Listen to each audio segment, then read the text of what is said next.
Bom dia, pessoal. Sejam bem-vindos e bem-vindas mais uma vez para uma nova escola bíblica dominical online. E no dia de hoje nós vamos estudar um pouco mais um livro muito interessante do Antigo Testamento, embora seja um livro bastante desconhecido, pouco falado, pouco usado, que é uma pena porque é um livro pequeno, um livro muito bonito, um livro poético até, não que faça parte dos livros poéticos, mas um livro cujo enredo tem uma certa dose de poesia, de beleza, e que, sem dúvida nenhuma, nos dá a possibilidade de pensarmos em alguns assuntos muito legais. Você já sabe qual é esse livro? É o livro de Ruth.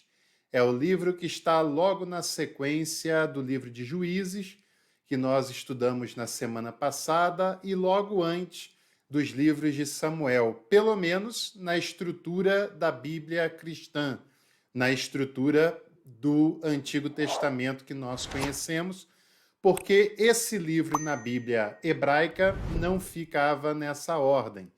Na Bíblia hebraica, o livro de Ruth faz parte dos escritos. Então, a organização é diferente da organização da Bíblia cristã. O livro de Ruth, como você deve saber, se não sabe, estou lhe contando, ele é composto por apenas 4 capítulos. É o menor dos livros da Bíblia que nós já estudamos até este momento, né? Claro que mais à frente vai ter outros livros menores do que o livro de Ruth, mas até agora ele é o menor, né? Uma vez que nós estamos estudando na sequência de Gênesis até chegar em Ruth, ele é o menor livro até então. Ruth é a principal personagem do livro que leva o seu nome. Não confundir e não pensar que o nome Ruth, que dá título ao livro, é o nome da escritora do livro, porque não é, não tem nada a ver, mas, como eu já falei em outras aulas, principalmente lá quando a gente falou no livro de Gênesis, na cultura hebraica, um livro, quando não se conhece a sua autoria, ele é atribuído ao personagem principal. E o personagem principal do livro de Ruth é a própria Ruth. E o que é muito interessante, Ruth não era israelita, Ruth não era judia, Ruth não fazia parte do povo de Israel, do povo judeu, em que é centrado todo o Antigo Testamento. Isso é também bastante interessante porque nos permite pensar sobre questões muito legais, como, por exemplo, essa pluralidade étnica que é necessário se pensar, é necessário de ter. É necessário dialogarmos com outras etnias, né? E de considerarmos que nós, seres humanos, somos absolutamente iguais e não há nenhum tipo de separação qualitativa por causa da nossa etnia, nem tampouco por causa da cor da nossa pele, né? O texto do Apocalipse diz que Deus reunirá para si pessoas de todos os povos, línguas, tribos e nações. Ou seja, o Deus que não faz acepção de pessoas tem para si uma igreja, muito diferente das denominações terrenas que nós conhecemos, mas uma igreja como noiva de Cristo que é plural, que é multicolorida, que é multilinguística, multiétnica e que é composta por pessoas de todas as idades, de todas as línguas, de todas as nações, de todas as cores de peles, de todos os gêneros, porque não há separação alguma entre homens e mulheres, entre crianças e idosos, e esta será a igreja de Jesus, a igreja noiva do Cordeiro, né? Então, qualquer tipo de barreira racial e étnica, ou barreiras causadas por gênero, causadas por opções religiosas, são barreiras humanas que revelam o pecado da raça humana e que nada tem a ver em conexão com o propósito de Deus, do Deus que não faz acepção de pessoas. E isso desde a época do Antigo Testamento, né? Mesmo no Antigo Testamento, em que havia naquela leitura uma cultura predominante, que essa cultura se manifesta em muitos casos, em alguns momentos até de uma maneira excludente em relação aos demais povos. Muitas vezes essa cultura se via como superior aos demais povos, e nós temos esse exemplo muito interessante de Ruth, que era uma moabita que tinha outras práticas religiosas, que não tinha as mesmas práticas religiosas do povo judeu, do povo de Israel, e mesmo assim ela entra para uma galeria muito importante, que é a galeria da genealogia, que vai desenrolar, passar por Davi, por Salomão, até chegar em Jesus lá na frente. Pois é, boa parte do propósito da escrita do livro de Ruth tem a ver com a inserção dos antecessores imediatos de Davi e depois a continuidade dessa linhagem de Davi para Salomão, Roboão, etc., até chegar em Jesus. Isso tem uma importância, principalmente para o evangelho de Mateus, que era judeu, uma importância muito grande. Então, Ruth, que era moabita, que era de outro povo, de outra religião, de outra prática de vida, entra para a genealogia de Davi, a genealogia de Jesus, e tem um livro que ocupa um espaço muito interessante no Antigo Testamento. Para a gente ter uma ideia, esse livro aqui, segundo o próprio texto, ele acontece no período dos juízes, o que é também uma raridade, né?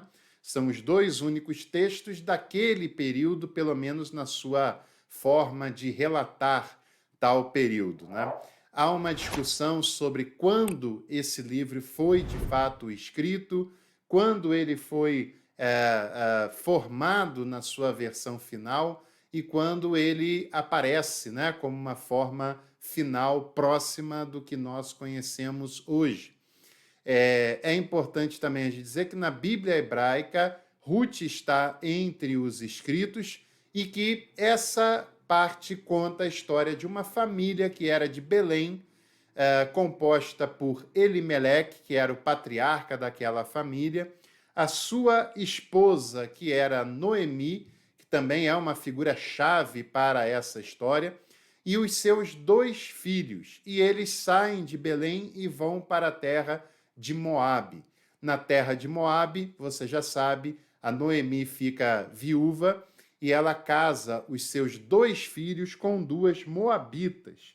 O nome da principal delas é Ruth e o nome da segunda é Orfa. 2 moabitas que se casam com os 2 filhos de Noemi na terra de Moabe, e essas 2 moças posteriormente também ficam viúvas.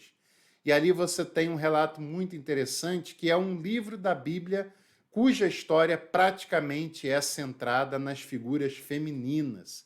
Se a gente podia abrir uma discussão étnica em relação ao livro de Ruth, nós também podemos abrir uma reflexão e uma pesquisa baseada na questão do gênero, na questão da mulher como sendo a protagonista dessa história, né? A história tem como personagem principal Ruth e também Noemi, a sua sogra, né? Que era a figura central daquela família depois que todos aqueles episódios acontecem. Diante daquilo, nós temos Orfa, que volta para sua terra, que fica na sua terra, que se despede de Noemi, porém Ruth tem uma outra postura. Ruth decide que vai seguir Noemi, mesmo que esse segmento dela em relação à sua sogra seja uma tremenda, de uma aparente furada em que ela vai se meter. Naquela época, o papel social da mulher está intimamente relacionado ao do marido, né? Ela não pode trabalhar, não pode ter a sua vida independente. Quando uma mulher fica viúva e sem filhos, um futuro muito complicado lhe espera, e mesmo assim Ruth decide que continuará seguindo a sua sogra Noemi, mesmo com as advertências dela, né, da sua sogra. E aí nós temos uma das frases mais marcantes desse livro, que é quando a Ruth fala para Noemi: o teu povo será o meu povo e o teu Deus será o meu Deus. essa frase é interessante, não deve ser entendida apenas romanticamente, né? Porque naquela época os povos tinham as suas divindades variadas. Em Israel havia divindades, em Moabe também havia as suas divindades. E a Ruth decide que abriria mão da sua divindade local para seguir a divindade que o povo de Noemi, que a família de Noemi seguiam. E ela passaria a ser devota dessa divindade seguida por Noemi.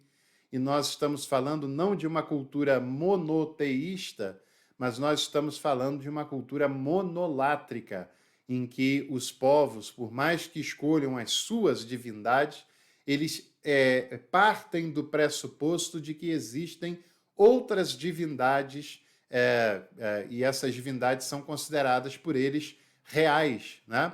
E Ruth está disposta a fazer isso para continuar a viver com a sua sogra.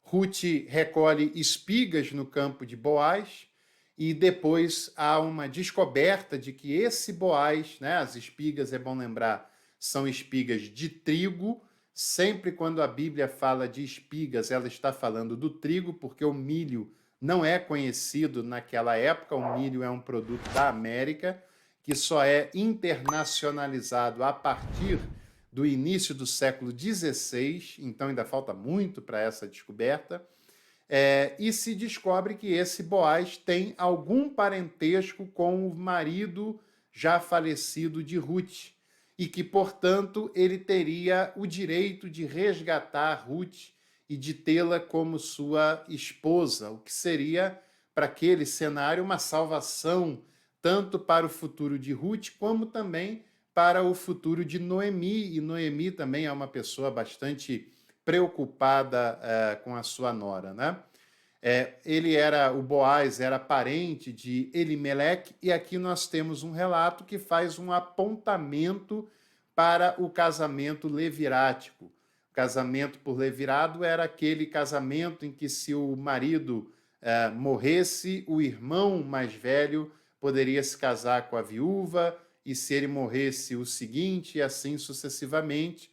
Ou seja, era um casamento em que um patriarca dessa família que estivesse nessa linha sucessória teria o direito de resgatar e de se casar com a viúva de algum parente seu, né? Como é o caso dessa história aqui envolvendo Ruth e envolvendo Boaz. Depois nós temos alguns desdobramentos dessa história. Noemi aconselha Ruth a preparar uma determinada cena para que Boaz tivesse a sua atenção chamada por ela, até que, no fim das contas, essa história acaba dando certo. Boaz toma conhecimento do direito que lhe cabe em relação a Ruth, acaba exercendo esse direito de resgatá-la, de se casar com ela. Eles se casam, e desse casamento vai nascer a pessoa de Obed.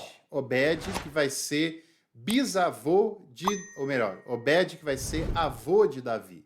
Ruth e Boaz têm Obed, Obed vai ser pai de Jessé, e Jessé será o pai de Davi.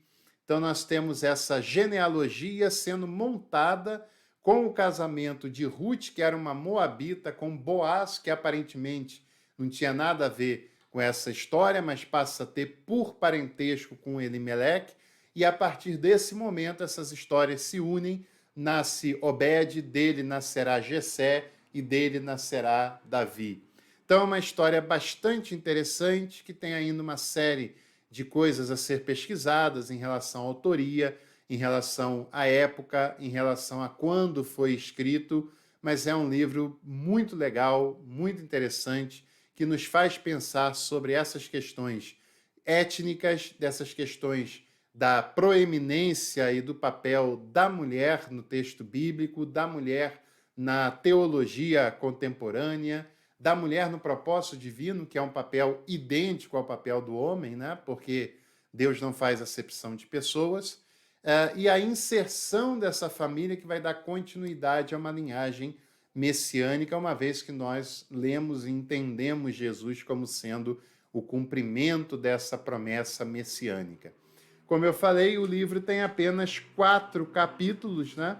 E que mostra basicamente essa história e termina no capítulo 4 com o casamento de Boaz com Ruth e posteriormente com o nascimento do filho deles, que é Obed, que será o avô de Davi. Então é um livro muito legal, muito interessante, que você lê em pouco tempo e vale muito a sua leitura, e que você faça também essas reflexões a partir da leitura desse texto. É claro que eu lhe convido para se inscrever aqui no canal, curtir esse vídeo e compartilhá-lo com os seus contatos, como também que você vá aqui na descrição desse vídeo, porque tem o link dos cursos e e-books que nós produzimos até o momento, e também você pode colaborar e financiar esse canal, seja pelo link da Apoia-se que está aqui embaixo, seja também se tornando membro do canal. Estude Teologia com a gente por apenas R$ 29,99, plano de membros, café completo. Um abraço, boa semana e até o próximo conteúdo.